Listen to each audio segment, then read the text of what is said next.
IPL 2025 के mega auction से पहले दिल्ली कैपिटल्स ने आर्ग्यूएबली इस सीजन का कोलकाता नाइट राइडर्स के बाद या फिर उनके साथ साथ सबसे बड़ा फैसला लिया और ऋषभ पंत को उम्मीदों के खिलाफ इस आईपीएल ऑक्शन से पहले उन्होंने रिलीज करके सभी को चौंका दिया। और जेएसडब्ल्यू से जैसे ही जीएमआर ग्रुप को यहां पर दिल्ली कैपिटल्स की इस साल की लीडरशिप मिली, सबसे पहले उन्होंने अपना कोच बदला, उसके बाद सौरव गांगुली को हटाया, उसके बाद नया कोचिंग स्टाफ लिया और अंत में ऋषभ पंत को रिलीज करके उन्होंने यहां पर अक्षर पटेल, कुलदीप यादव, ट्रिस्टन स्टब्स और अनकैप प्लेयर के रूप में अभिषेक पोरेल को रिटेन किया है। और इस मेगा ऑक्शन में 73 करोड़ के पर्स के साथ दिल्ली कैपिटल्स एंट्री मार रही है और उनके पास 2 राइट टू मैच कार्ड भी हैं जिनको वो इस्तेमाल कर सकते हैं। सो दिल्ली कैपिटल्स आर्ग्यूएबली इस सीजन काफी सारे प्लेयरों को टारगेट करने वाली है, क्योंकि सिर्फ 4 प्लेयर उनके पास हैं और सिर्फ 1 ओवरसीज प्लेयर फिलहाल उनकी स्क्वाड में है, यानी कि 7 ओवरसीज स्लॉट उनके पास खाली हैं और टोटल 21 स्लॉट्स को भर सकते हैं। और अगर आप दिल्ली कैपिटल्स की प्लेइंग 11 का स्ट्रक्चर यहां पर देखो तो देखो मेरे हिसाब से ओपनर्स ये टीम लेना चाहेगी। हालांकि वो अभिषेक पोरेल से भी ओपनिंग करवा सकते हैं, बट आई थिंक उनको नंबर 3 पे रखेंगे, फिर नंबर 4 पे जगह खाली है, नंबर 5 पे ट्रिस्टन स्टब्स को वो रखेंगे। ट्रिस्टन स्टब्स भी विकेट कीपिंग से कंट्रीब्यूट कर सकते हैं। उसके बाद नंबर 7 पर अक्षर पटेल होंगे, 6, 8 और 9 जगह खाली है। उसके बाद Kuldeep Yadav at number 10 I think will be the best for him as a leg spinner, chinaman. और उसके बाद नंबर 11 पर भी एक फास्ट बॉलर की इनको यहां पर जरूरत रहेगी। सो पहले इनके फास्ट बॉलिंग यूनिट में नौरकिया थे, खलील थे, मुकेश थे, रसिक सलाम को ये एज एन इंपैक्ट प्लेयर इस्तेमाल करते थे। अक्षर पटेल का ये अच्छा इस्तेमाल नहीं करते हैं। आई विल बी होपिंग कि इस सीजन सिर्फ गेंद से ही नहीं बल्कि बल्ले से भी अक्षर पटेल का सही इस्तेमाल हो। तो इस साल कौन से वो टॉप 10 प्लेयर होंगे जो कि दिल्ली कैपिटल्स के रेडार पर होंगे फॉर द आईपीएल 2025, और उन टॉप 10 प्लेयर्स में से आखिर डीसी कप्तान किसे बनाएगी। बहुत ही इंटरेस्टिंग ये वीडियो होने वाली है, तो वीडियो को एंड तक जरूर देखना, चैनल को सब्सक्राइब कर लो और नोटिफिकेशन की घंटी बजाना बिल्कुल भी ना भूलना, ताकि ऐसे कोई भी वीडियो तुमसे बिल्कुल भी मिस ना हो।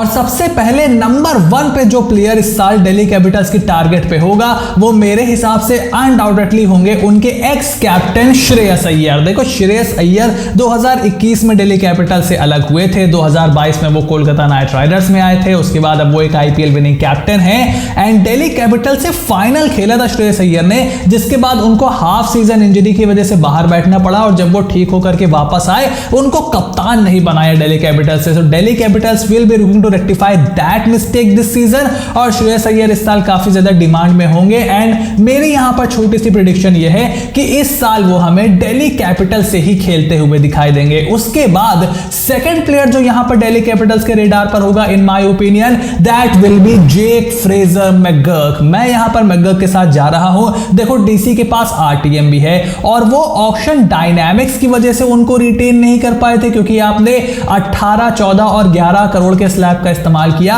दोबारा 18 और 14 उन्होंने देना सही नहीं समझा, जो कि मेरे हिसाब से बहुत ही सही डिसीजन था, but right to match card का इस्तेमाल करके वो जेक फ्रेजर मैकगर्क को अपनी टीम में लाना और उनसे पारी की शुरुआत कराना जरूर चाहेंगे। और उसके बाद नंबर 3 पर यह टीम बतौर विकेट कीपर फिल सॉल्ट की तरफ भी देख सकती है। देखो फिल सॉल्ट पहले दिल्ली कैपिटल्स की टीम का हिस्सा थे, उनको छोड़ा वो केकेआर गए, केकेआर में एक ऐसे बड़े प्लेयर बन गए कि इस साल मेगा ऑक्शन में बहुत पॉपुलर होंगे। डीसी उनको ले पाएगी नहीं ले पाएगी that is a different story. अगर उनके पास मैकगर्क आ जाते हैं तो फिर फिल सॉल्ट का वो क्या करेंगे, अगर पहले फिल सॉल्ट को लेंगे तो काफी सारी चीजें उनको सोचनी पड़ेंगी यहां पर, बट उनके रेडार पर उनकी सोच में यहां पर जरूर होंगे फिल सॉल्ट। और उसके बाद नंबर 4 पर as a lower middle order batsman अपने पुराने खिलाड़ी मार्कस स्टोइनिस के पास भी दिल्ली कैपिटल्स दोबारा आ जाएगी। देखो इस टीम में कोई भी फास्ट बॉलिंग ऑलराउंडर नहीं है, सिर्फ एक ऑलराउंडर है एंड दैट इज अक्षर पटेल। ट्रिस्टन स्टब्स को आप एज अ विकेट कीपर इस्तेमाल कर सकते हो, मिडिल ऑर्डर में बैटिंग करवा सकते हो, बट मार्कस स्टोइनिस के तौर पर आपको एक सीम बॉलिंग ऑलराउंडर भी मिलता है और इस साल मार्कस स्टोइनिस पॉपुलर भी रहेंगे, डीसी से पहले खेला करते थे। So I have just this weird sense कि मार्कस स्टोइनिस के पीछे यहां पर डीसी जरूर जाएगी, जो उनका वो 20-21 वाला कोड था ना उसको बनाने की कोशिश करेंगे। उसके बाद नंबर 5 पर मैं यहां पर देवदत्त पड्डीकल को दिल्ली कैपिटल्स में जाते हुए देख रहा हूं। आई नो थोड़ी सी वियर्ड पिक जरूर है, बहुत सारे लोग देवदत्त पड्डीकल का नाम नहीं ले रहे हैं, बट यार एक लेफ्ट हैंडर सलामी बल्लेबाज, देखो एलएसजी में जब वो पिछले साल थे उनको नंबर 3-4 खिलाया जा रहा था, सेम गलती राजस्थान रॉयल्स कर रही थी। इस साल मुझे ऐसा लगता है, खास करके अगर आप जेक फ्रेजर मैकग्रा के तौर पर एक फास्ट बॉलर हिटर के साथ ओपनिंग कर रहे हो, तो देवदत्त पड्डीकल आपके लिए बहुत ही अच्छा लेफ्ट हैंड बैट्समैन का ऑप्शन हो सकते हैं। एक केपेबल बैटर है, डीसी में अब जो दिल्ली का मैदान है वहां पर बैटिंग कंडीशंस भी इंप्रूव हुई हैं, so I am thinking Devdutt Padikkal इनके रेडार पर हो सकते हैं। उसके बाद नंबर 6 पर मेरे हिसाब से नीतीश राणा को भी दिल्ली कैपिटल्स टारगेट कर सकती है। देखो पहले भी हम नीतीश राणा के डीसी से कनेक्शंस की खबरें सुन चुके हैं।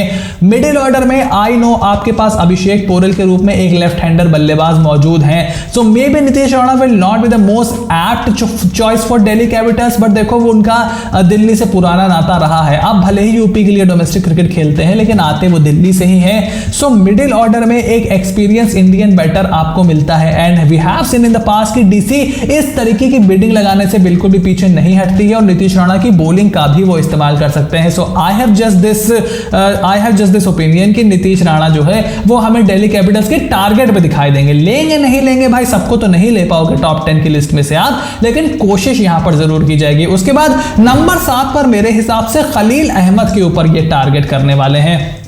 पिछले साल डीसी से थे, एक बहुत ही हाई फाई बैटिंग टूर्नामेंट में ठीक ठाक बॉलिंग खलील अहमद ने की थी, और वो लेफ्ट आर्म वेरिएशन आपको देते हैं। अर्शदीप सिंह एक लेफ्ट आर्म फास्ट बॉलर मुझे याद आते हैं, चेतन साकरिया याद आते हैं, उसके अलावा कोई बहुत ज्यादा ऑप्शंस नहीं है। And I will not be surprise अगर खलील अहमद पर डीसी अपना एक आरटीएम भी यूज करे। उसके बाद अपने पुराने पेसर कागिसो रबाडा की तरफ भी यहां पर दिल्ली कैपिटल्स हमें लौटती हुई दिखाई दे सकती है। देखो जैसे मैंने बोला, वही 20-21 वाला कोर आप बनाना चाहोगे जिस साल आपने अच्छी परफॉर्मेंस की थी बैक टू बैक 2 सीजंस में।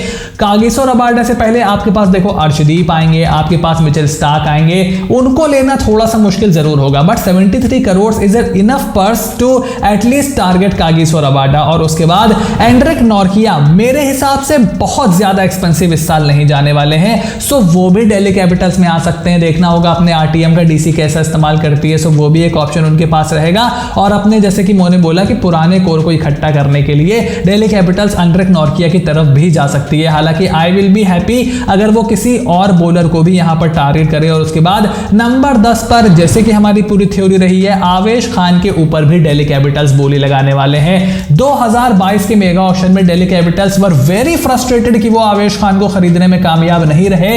खुद पर्सनली ऋषभ पंत ने आवेश खान को जाकर के सॉरी बोला था कि भाई हमने कोशिश तो की लेकिन हम आपको लेने में कामयाब नहीं रहे, पर्स का इशू हो गया। इस साल कंपैरेटिवली आपको वो सस्ते में मिल सकते हैं, सो आई एम थिंकिंग कि आवेश खान के ऊपर भी ये टीम बोली लगाएगी। इसके अलावा और भी प्लेयर हैं ऑब्वियसली जिसके पीछे दिल्ली कैपिटल्स जा सकती है, जैसे मुकेश कुमार उनके एक प्लेयर हो गए, रसीक सलाम हो गए। आई वाज थिंकिंग कि रसीक सलाम को वो एज एन अनकैप प्लेयर भी रिटेन कर सकते थे, बट उन्होंने वैसा नहीं किया। बट लेट्स सी कि मेगा ऑक्शन में किसके पीछे डीसी जाती है, किसके पीछे नहीं जाती। बट हाँ, ये टॉप 10 खिलाड़ी अगर डीसी के रेडार पर हो तो बिल्कुल भी सरप्राइज ना होना। और ऐसी वीडियोस अगर मिस नहीं करना चाहते हो तो चैनल को सब्सक्राइब कर लो, नोटिफिकेशन की घंटी बजाना बिल्कुल भी ना भूलना, ताकि ऐसी वीडियो तुमसे बिल्कुल भी मिस ना हो। Stay tuned, show me your opinion in the comment section down below, and I will see you soon in the next video.